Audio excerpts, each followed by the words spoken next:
গত পরশু চাকরিহারা শিক্ষক শিক্ষিকাদের উপরে পুলিশের লাথি মারা এবং নির্মমভাবে অত্যাচার করার প্রতিবাদে করণদিঘি বাসস্ট্যান্ডে পথ অবরোধ এবং অবস্থান বিক্ষোভ করলেন বিজেপির কার্যকর্তা এবং নেতারা। এদিন করণদিঘি ব্লকের বিজেপির পার্টি অফিস থেকে মিছিল করে করণদিঘি মার্কেট ঘুরে করণদিঘি বাসস্ট্যান্ডে প্রায় 25 মিনিট ধরে রাস্তা অবরোধ করে বিক্ষোভ অবস্থান করেন। এই বিক্ষোভ অবস্থান 25 মিনিট ধরে করার ফলে গাড়ি চলাচলের যানজট সৃষ্টি হয়। এই দিনের রাস্তা অবরোধ বিক্ষোভ অবস্থানে উপস্থিত ছিলেন ওবিসি মোর্চার জেলা সভাপতি অমিত সাহা, জেলার সহসভাপতি সুভাষ গোস্বামী, উত্তর দিনাজপুর জেলা কমিটির মেম্বার শম্পা মহন্ত সহ অন্যান্য নেতৃত্ব। এই প্রসঙ্গে ওবিসি মোর্চার জেলা সভাপতি অমিত সাহা এবং জেলা কমিটির মেম্বার শম্পা মহন্ত কি জানালেন শুনুন। আপনারা অবগত আছেন যে গত পরশুদিন যেভাবে ডিআই অফিসে শিক্ষকরা আন্দোলন করতে গেছিলেন, পুলিশ নির্মমভাবে তাদের উপরে লাঠি চার্জ করে, তার প্রতিবাদে আজকে আমরা এখানে পথ অবরোধ করেছি। কোথায়? করণদিঘি বিধানসভার করণদিঘি বাস স্ট্যান্ডে। কতক্ষণ ধরে চলবে এই পথ অবরোধ? প্রায় 15 মিনিট চলবে। কোন কোন দাবি নিয়ে আপনাদের এই পথ অবরোধ আজকে? আপনারা অবগত আছেন যে প্রায় 26,000 এসএসসি যে চাকরিতে নিয়োগ হয়েছিল তাদেরকে বাতিল করেছে। বারবার রাজ্য সরকারের কাছে সুপ্রিম কোর্ট ও মার্কশিট চেয়েছিল, কিন্তু ও মার্কশিট না দেওয়ার কারণে আজ সুপ্রিম কোর্ট বাধ্য হয়ে 26,000 শিক্ষককে চাকরি হারা করেছে।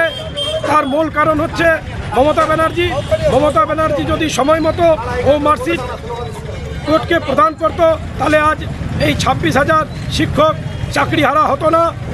আমাদের অভিজিৎ গাঙ্গুলি বলেছিলেন, জাস্টিস অভিজিৎ গাঙ্গুলি বলেছিলেন প্রায় 5,000 শিক্ষক অযোগ্য আছেন, কিন্তু এই 5,000 শিক্ষককে বাতিল করত, কিন্তু ও মার্কশিট না দেওয়ার কারণে আজ 26,000 শিক্ষক প্রায় চাকরি হারা হয়েছে। আমার নাম অমিত শাহ, আমি বিজেপি ওবিসি মোর্চার জেলা সভাপতি, তৎসহ করণদিঘি বিধানসভার কো-কনভেনার। স্বপ্ন, সবার স্বপ্ন শেষ হয়ে গেল।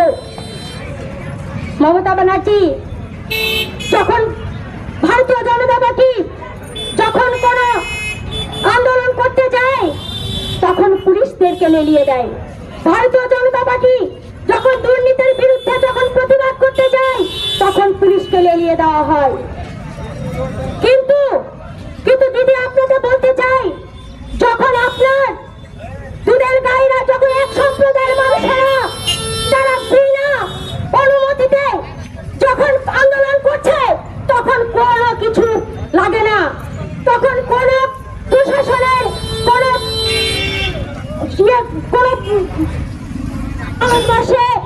আমাদের এই মমতা ব্যানার্জি কিছু ভোটের লালসায় ভোট পাওয়ার জন্য আমাদের এই মুসলিম সমাজকে উত্তেজিত করছে, মুসলিম সমাজদেরকে লেলিয়ে দেওয়া হচ্ছে।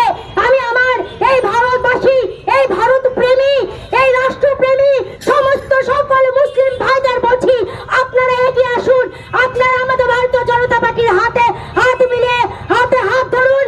আমরা এই পশ্চিমবাংলাকে সোনার বাংলা করব, যেটা দিদি স্বপ্ন দেখেছিল সোনার বাংলা করবে, কিন্তু সোনার বাংলা করতে পারেনি, লোহায় পরিণত হয়ে গেছে। সোনার বাংলা এখন মানুষের প্রত্যেকটি মায়েদের চোখের জলে মিশিয়ে গেছে, মাটি ভিজিয়ে গেছে। মা মাটির মানুষের জিন্দাবাদ কথা বলার মতন মানুষের কণ্ঠরোধ হয়ে গেছে, আর মা মাটির মানুষ বলার মতন কোনো লোক নেই।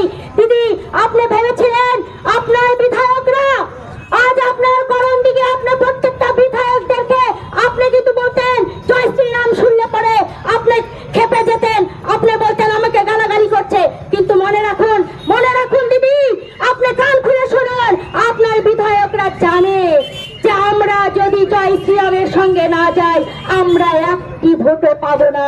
তার জন্য আপনার কথাকে উপেক্ষা করে আপনার বিধায়করা সঙ্গে নিয়ে জয় শ্রী শ্রীরাম স্লোগান দিয়ে মিছিলে হেঁটেছে। আমরা স্বাগত জানাই, আমরা সাধুবাদ জানাই, আমরা তাদেরকে স্বাগত করছি। সত্যি দেরি হলেও তাদের মধ্যে শুভবুদ্ধি সম্পূর্ণ হয়েছে, দেরি হলেও তারা বুঝতে পেরেছে, আরে ভাই আমি ভারতবর্ষে বাস করি, আমি ভারতীয় মুসলিম, আমি সগর্বে বলবো আমি